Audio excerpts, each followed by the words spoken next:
Part 1. Basic Police Patrol Service.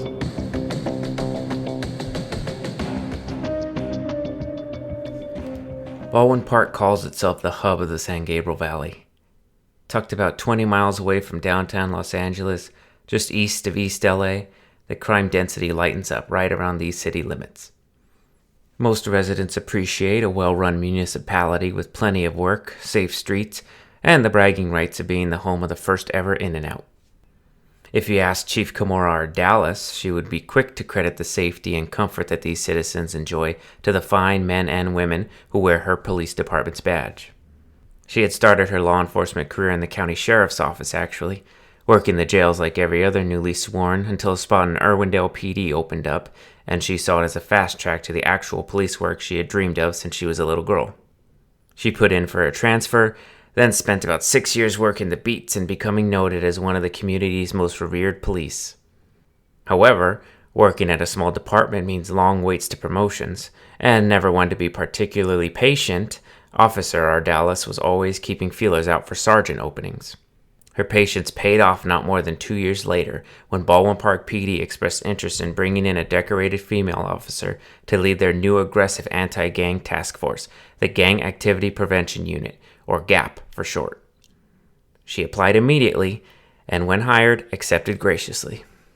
Jump ahead a decade, and Lieutenant Ardales had created one of the most elite gang disruption units in the county. They had about as much control over hard narcotics as a city police department could hope, and as a result, assaults, petty thefts, robberies, and just about every other crime had all dropped to historic lows. One way in which Ardales had accomplished such a feat was something she spoke about often: building the right team. She was clear that it was more complex than simply recruiting the best officers. What a good police needed to run that interference that quelled criminals and maintain the peace about which the everyday citizen never thinks twice was a solid mix of officers with a complementary set of skills. For example, Ardales' team had consisted of a core group of veteran officers that she had handpicked after asking permission from the chief to audit several of their units. After an intensive investigation, a few interviews, and some heavy background work, she formed her unit of Detectives Bermudez, Long, Guevara, and Officer Girardi. These officers were, of course, all excellent in their own way, and naturally had squeaky clean records. But the reason she found success with this unit was in how they worked together. Bermudez had worked gangs as soon as he finished his time on general patrol. He had a knack for tailing suspects, and when he did come face to face with even the most brutal banger, he wouldn't so much as blink. Ardales claimed that she had seen him stare down a perp on the hook for a double murder for over 60 seconds, without even a twitch of his eyelid. Long was in the detective bureau, and he was the brains of it all. Highly observant and a natural puzzle solver, the vast codes, processes, and rituals that any gang in Baldwin Park manifested could always be cracked by his police work. Guevara was the organizational background of the unit, being the go-to guy for paperwork, evidence logging, warrant security, and an endless list of less exciting but highly crucial tasks. Then there was Francis Girardi. Ardales had personally pulled the then 25-year-old patrolman off his beat after an interview that she would come to remember for the rest of her career as a police professional. She had wanted a young cop in the unit to provide a fervent perspective that the veterans might miss, and being the long-term thinker that Ardales was, she always wanted to have someone in the group who could lead the next generation of gang detectives. Girardi had only been on the force for 3 years, but his excellence was on display from the start. At a solid 225, he stood just over 6 feet with his chest so built up from his regiment of heavy bench presses that his Kevlar could barely fit under an XXL uniform shirt. Although physically imposing, he did his best work with his head and his voice, as most cops tend to do. Even as a rookie patrolman, he was able to talk to the right people, work his charm on some of the most violent criminals in the area, and ultimately work deals and use the department's resources to get the baddest of the bad behind bars. Girardi was the youngest on the task force by about 8 years, but you wouldn't be able to tell that from the way his natural leadership emerged in nearly every briefing meeting. Then Sergeant Ardales put a cap on this as best as she could, but the fact was that he was the better tactical operative, and if she was being honest, he was about as close to her wavelength as nearly any cop or any buddy that she'd ever met. This wasn't always a good thing, however. His obsession over operations, impatience in long-term projects, and his reluctance to abide by the more restrictive of rules were all things she saw in herself, some of which she saw for the first time. As the group began to run its missions, the arrests started coming in, and both Ardales and the chief were pleasantly surprised with how the experiment was developing so early on in the process. She was perennially praised for both recruiting and leading such an excellent team. And not only was she quickly bumped up to lieutenant, but the talk about her becoming a chief someday gained more and more traction as the gang activity in Baldwin Park became less and less conspicuous.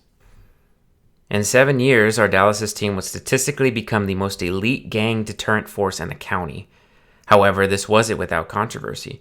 There were the normal complaints of brutality and violating certain aspects of due process, and naturally, some of our officers were accused of the usual cries of planting evidence and trapping and the like, but nothing ever really stuck. Ardales was a beacon of professionalism, and everyone who knew her knew that she was so clean she didn't even run yellow lights. There was no chance that anyone on that unit was bending the rules to lock up perps, at the very least, not with her knowledge. As everyone predicted, Lieutenant Ardales finally became Chief Ardales when her superior retired, leaving her to run one of the most successful departments in what was now one of the safest cities in the San Gabriel Valley. Once again, surprising no one, she promoted her best officer to fill her vacancy at the unit.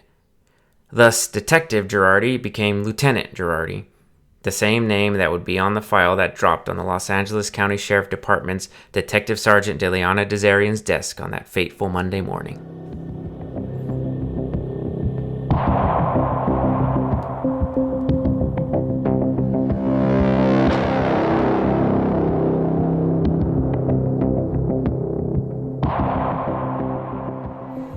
The Los Angeles County Sheriff's Department is the biggest of its kind in the world, and thus it has what could appear to be an overwhelming amount of responsibility for an obscene amount of jurisdiction. In addition to running the county jail system, the department provides law enforcement services to contract cities, unincorporated territories, hospitals, schools, courts, and even the transit authority. Essentially, if something's fishy in the county of Los Angeles and there isn't a local force to put a stop to it, the sheriff's office jumps in. Now, what happens when that something fishy is inside one of those local forces? Well, there are different protocols that include internal affairs agencies and, if necessary, the FBI, but these situations tend to get rather heated and very expensive. So what the county ended up enacting to resolve these issues was birthing a special department that was in a way a litmus test for police corruption. The division was aptly named the Municipal Authority Preservation Division, MAPD, and it was stated to have the mission of both maintaining the integrity of the police departments and protecting sworn officers from duplicitous allegations. What the division actually did was infiltrate police forces and, if necessary, hand as strong of a case as they could to the FBI for prosecution. Officers in the MAPD were not very popular. They were naturally hated by virtually every cop in the enormous county, and they had the added weight of also being hated by the anti-police population who chose to see them as the strong-arm wing of the fascist municipal government. Whether you were fired, tried, or demoted, or if you were completely cleared of any wrongdoing, someone somewhere in LA County would claim that you had been mapped. Detective Desarian was still a young investigator when she was assigned the Baldwin Park PD Gap Unit case. Dilly, as she was referred to by her closest of contacts, had been promoted not even 1 year prior to reading about Lieutenant Francis Girardi. But she had been a law enforcement officer long enough to know the type. Cops like Girardi were staples of smaller departments like Baldwin Park PD. They were tough, authoritative, and they worked in an environment where it would behoove them to intimidate everyone around because there was no one to snitch to and nowhere to be transferred. The recipe for success for guys like this was to simply hit those arrest numbers, keep violent crime stats down, and then you could do almost anything you want. Almost. Dilly was on her way to a lunch meeting with Chief Ardales that afternoon, ready to make her first contact for the case. It was never a good idea to come stomping into a department building, throwing one's weight around, so Dilly usually gave the chief a call, gave him or her a brief intro into what was going on, and asked to grab lunch to discuss. So the meeting with Ardales was set up, and Dilly was ready to make the first, and what was nearly always the hardest step in the process. Detective Desarian arrived at the diner 15 minutes early as usual and found that Chief Ardales was already seated with a cold iced tea about half empty in front of her. The chief was looking through some paperwork when the detective arrived and asked the hostess for a table. Chief Ardales, who always sat facing the entrance of a restaurant, waved Desarian over, stood and shook the hand of the deputy who was just beginning her distraction and disruption of the elite city policing that she had spent over a decade building. They said their formalities, and Desarian went right into what it was she was doing in the beautiful city of Baldwin Park. She told her that, like many other citizens, the sheriff's office had been hearing the rumblings about what exactly goes on in the BPPD, more specifically in the Gang Activity Prevention Unit. Since most of these rumblings have been just that and nothing more, there was clearly no need for investigation from a separate agency of that specialty. However, since the MAPD is tasked with the duty of protecting officers, she had been assigned the opportunity to look into the unit and make sure the office can clearly determine that their policing is not only excellent, but lawful. Detective Chief Ardales began, purposely omitting the sergeant ranking in her address. I know what the MAPD is. I know what they do to cops.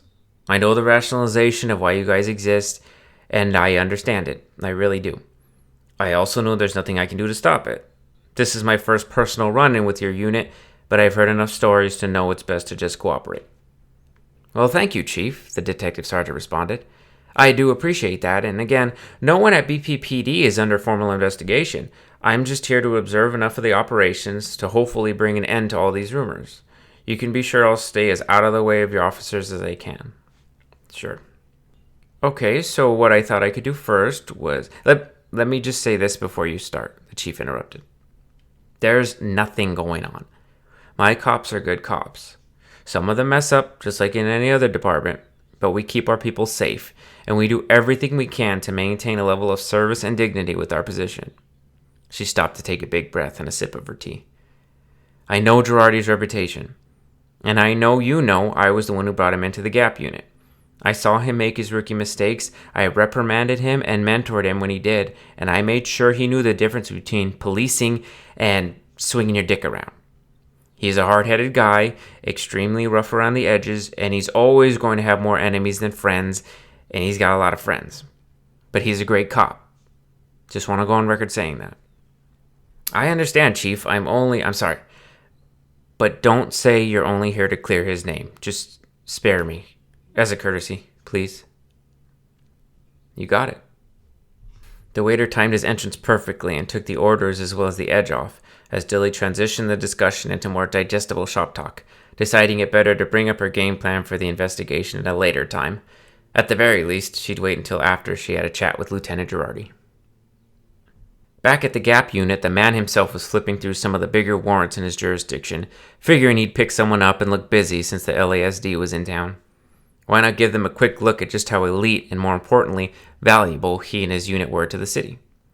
Girardi pushed around the mugshots with his thick fingers, contemplating who would be the perfect mix of ease of apprehension and high media attraction. Each face on the table was one he knew well. One of Girardi's most cultivated skills was getting to know people. The barrel-chested Italian would crack a joke with the governor just as well as he would with a cartel gang lord. He'd also have no issue bringing either into the station, with a little extra shove into the cage for good measure. Girardi narrowed his list down to two. The first was Wally Pimento, for the most part a Sureño soldier for hire, who had about 20 murders under his belt. This was a tricky one, because Pimento was not only about as dangerous as these guys come, but because he's pulled guys from all gangs, he's never short on enemies, and thus he has a reputation of being hard to find. About 2 years ago, Yandi Naik and Hanover McGill, Girardi's most trusted detectives in the Gap unit, caught up with Pimento while digging for info at a Desmadre Bolen bar on a rumored gun shipment, and when he had heard, Girardi instructed them to keep the caller off the radio until he got there. What happened next is fuzzy even by Gap standards, because Girardi was the only one in the room when they talked. By the end of their discussion, Pimento was let go, and no one in the department ever knew how close they were to booking one of the most proficient killers in SGV gangland.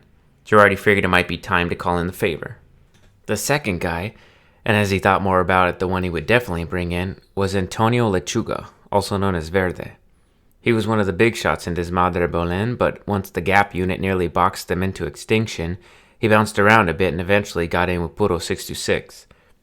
He rose up quickly with that crew, finding his best work in the party drug racket, and in finding new ways to get happy pills into the bloodstreams of high school kids from all around the valley. Verde and Girardi also went back pretty far. Right around the time he was making the transition from counterfeiter to drug dealer, the lieutenant's crew picked him and his homies up with enough kilos of MDMA to send them all to federal. Always willing to make a deal, Girardi instead told Verde to pick 2 of his boys to take the fall, and after they bagged about 75% of the product into evidence, he could go back and think long and hard about where he wants to move these pills, and how it might be wiser to choose somewhere clear of the Baldwin Park city limits. Since he knew he could find Verde anytime he wanted to at his little shithole on Torrey, he nabbed Naik to roll with him and make the arrest. Naturally, everyone on the Gap unit had been briefed by Girardi to first of all keep their mouths shut around the county uniform they sent over, but also to try to stay out of the office so as to avoid the narc altogether. With that being made clear, Girardi grabbed the warrant and his keys and headed out the back door to nab his prey. Detective Desarian walked into the room not 5 minutes later, just missing the target of her arrival. She had parked in a civilian spot to avoid any impression of storming the gates, but the alarms were by all means sounding. There was always an air of discomfort when she walked into a police station for the first time, but this time was different. Even from when she had pulled her department-issued charcoal Challenger into the lot, she had felt the eyes of the officers burning holes in her gray pantsuit, all of them unafraid to be seen with their shaded glares. Dilly did her best to block it out, avoid engagement, and make her way inside as quickly as she could. Fortunately, cops don't congregate much around the entryway, keeping it clear for criminal processing, and she managed to make it to the bulletproof window of the front desk without any more intimidation. Unfortunately, there was no one to be found, at all. Desarian looked around what she could see from the window, and there wasn't a soul in sight. She had anticipated the usual aggression. She never exactly expected the departments to assign someone to be her liaison for an investigation.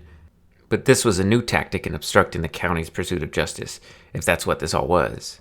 Dilly was still willing to give the department the benefit of the doubt. She continued to ring the bell on the counter and wait for a contact. Not 30 seconds later, one emerged. A young man in a black BPPD branded polo shirt scurried over to the window with a smile that Dilly could only relate to that of a child, it being so bright and expressive, with the welcoming air of someone so innocent they were unaware that not all strangers wished them well. "Good morning. Was that you in the Challenger?" the young man inquired. "Morning. Yes, that was me." "Very cool. I could see it wasn't unmarked, but I've never seen one in that model. What agency are you from?" "LASD. My name's..." The young man jumped in right at the mention. "Oh, I heard about this. Okay. Sorry, you were saying your name. Go ahead. "Detective Sergeant Deliana Desarian." "Oh, that's a mouthful. Bet you have something short of your friends and family call you, right?" "I'm sorry, I really need to speak with Lieutenant Francis Girardi. Can you let him know I'm here?" The young man's exterior dulled a bit at the name, and he continued in a strikingly more professional manner. "Is he expecting you?" Dilly matched his tone with a sharpening of her own. "What's your name, officer?" The man blushed. "Oh, no, I'm not sworn. I told them I would if they wanted, but they said it was unnecessary. I'm just a volunteer, doing my part to help the good men and women on the force, doing what I can for the community, I guess." "Your name?" "Oh, right. Gabriel Lomelli. Feel free to call me Gabe. All the badges around here do." "Okay, Gabe. Can you please inform Lieutenant Girardi that I need to speak with him for a moment?" "Oh, he's not in. Yeah, think he's picking somebody up. The Gap unit's been really grinding away at some big players lately. Think your arrival might have something to do with that. You didn't hear it from me, though." Dilly held her composure to ask if there was anyone else in the Gap unit she could talk to instead, to which Gabe replied that no, all were out in the field. He offered to bring her back and she could wait in the lunchroom, or, seeing as she was a Leo, the interrogation room, but she denied the offer and told him that she'd be back a little later and to let Girardi know that she would appreciate some time to talk. She made her way back to her car, still second-guessing if she should have asked to get him on the radio. Her gut told her that he wouldn't answer, or maybe he didn't even carry his radio. She had seen that as a common and rather convenient habit to have when one dabbled in alternative policing. Instead, she decided to find a local coffee shop to make her office for the afternoon, and she'd try back at the station one more time in a few hours. If he was still a no-show, she'd open up her playbook.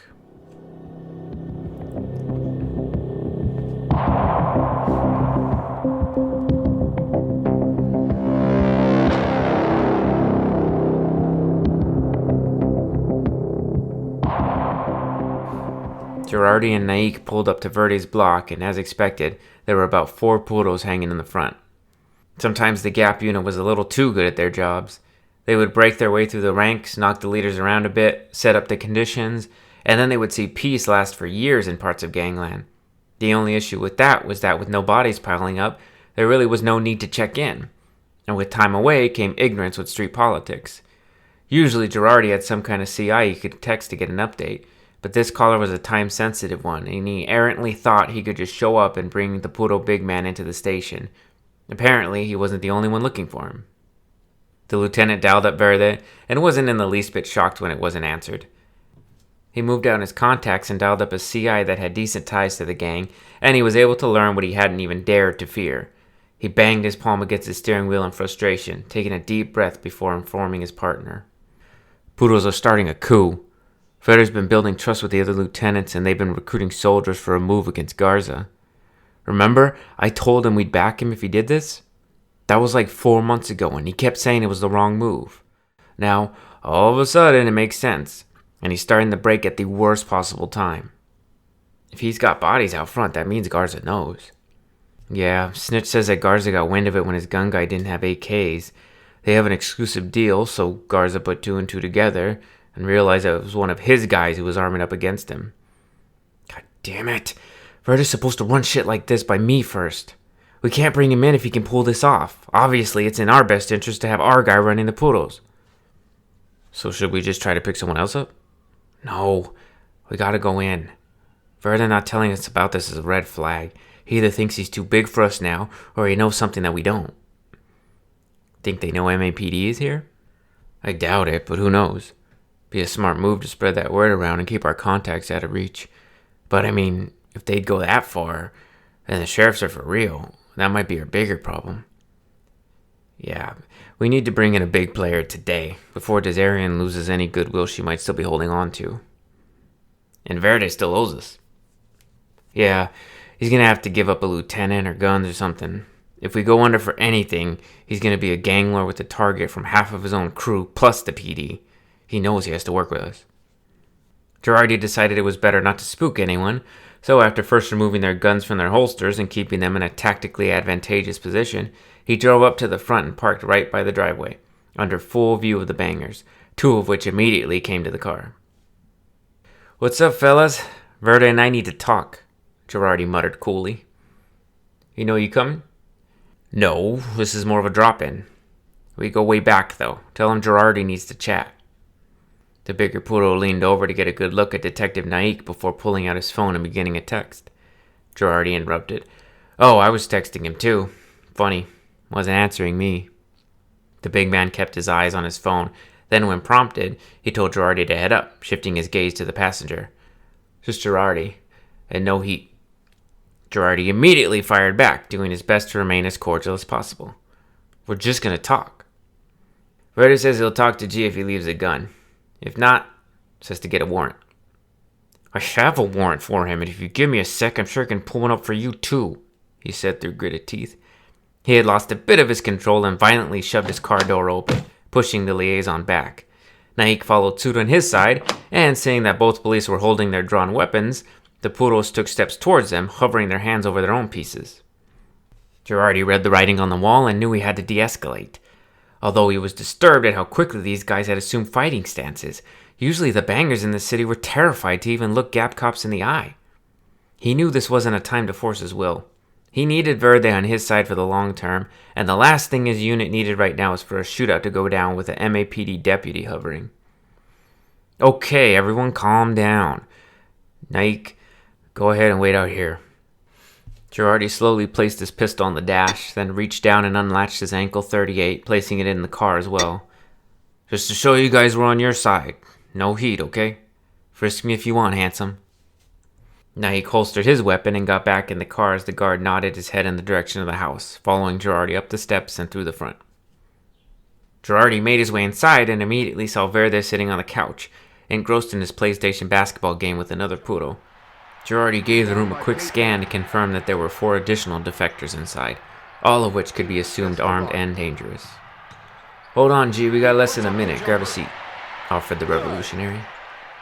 Girardi took him up on the offer and sat in silence for the nail-biting conclusion to his game, where Verde's Lakers squeaked away with the win against the other guy's Suns. The two dapped up, and Verde shifted down the couch to get closer to Girardi. "I was thinking we could have some privacy for this," said the lieutenant. "No can do, G. That's the old way. We don't do secret rooms like Garza. Anything you talk about to me, you can say it in front of any of my boys." "Okay. So first things first. I was under the impression that you would give us a heads up if you were going to move on Garza. You know, we got a lot of shit going on right now, and I wasn't expecting a poodle uprising amidst my own problems. We haven't moved yet. I'll let you know." Girardi did his best to stay polite, once more reminding himself that if Verde was able to pull off the coup and their relationship soured, it would be a lot harder to keep the criminal enterprises out of the public affairs. Unfortunately, Girardi and the Gap unit didn't have anything hard on Garza to keep him in line, and because of that, he began to really push his dealings as far as he could. It was Girardi and his team's job to make sure Garza learned just how stupid of a move that was. Sadly, this meant a little Verde ass-kissing was in order. "You really come down here just for that?" the gang lord asked. "No," Girardi laughed. "I need something from you." "And what's that?" "You know the game. I give you so much room, and sometimes you gotta give me something. Right now, I need to bring in a big player. Just gotta bring him in. We'll make sure he makes bail. He'll be home tonight. But I need to play politics a little at the station." "You want me to give up a guy? Did you not hear we do things different under me? We don't give up guys." "Yeah, I get it. You have your own way of running things. If it's not obvious, I prefer you in charge to Garza. But we still need to help each other out to keep business afloat. Consider it your first goodwill gesture as leader of the Poodles." Verde looked Girardi in the eye to be sure he knew what he was asking. "I can't give up one of my guys. I need all my soldiers on hand right now. Garza knows we're coming for him, and if he makes a strike, we're going to go full war. That's a guarantee if we get to where my numbers are low. Neither of us want that." "No, but like I said, we just need him for a few hours." Verde stood and began walking to put away the controllers, realizing there was a misunderstanding. "Look, G, it's not that I don't trust you. Verde, you gotta give me something here. We botch this, it won't matter who runs the Poodles in 2 months because you might have the entirety of BPPD on you if you don't get me a guy." He leaned in close. "To be honest, probably got warrants for everyone in this room. So whoever you want to send in is good with me. 5 hours tops." With that, Verde continued to stare into the deep, dark Italian eyes of his colleague before adding, "I might have something better to offer."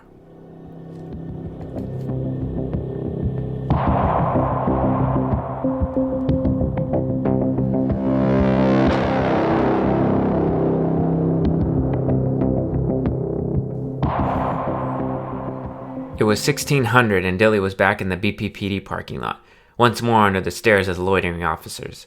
She exited her Challenger and pointed her cross-trainers in the direction of the front doors. Once inside, she again ran into a bright and bushy-tailed Gabe, who, once again, greeted her with a warm, "Good afternoon, Detective Sergeant. Great to see you again."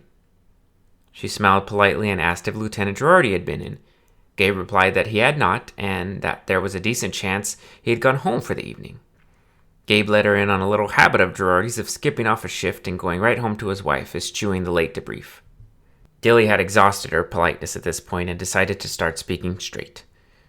"Look, Gabe, I know you can either get him or one of the Gap officers on the radio. You're going to have to do that right now.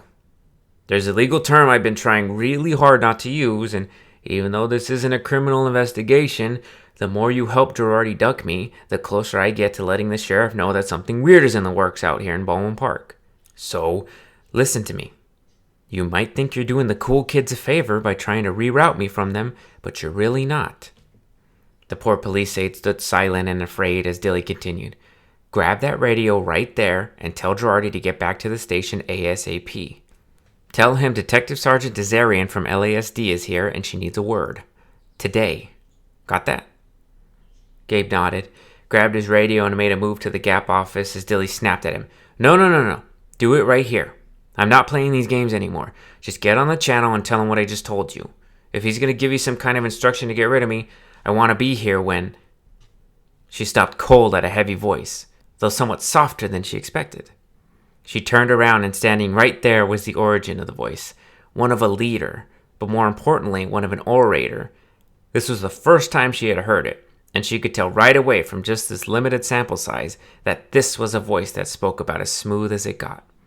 With a smile from ear to ear, and leading in a fresh perp, Lieutenant Girardi continued, "Detective Desarian! It's about time."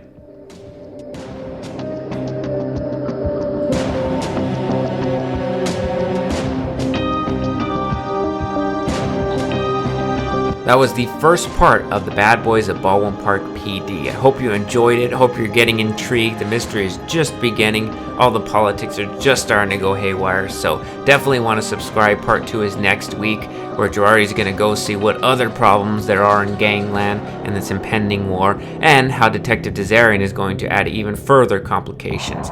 They will go visit a gang lord's home and see exactly what's going on, while Girardi tries to dance around his corruption allegations and Desarian tries to hone in and make her case. So definitely make sure you're subscribed. YouTube, Spotify, Apple, you know where to find us, and we'll be back next week. Thank you so much for listening.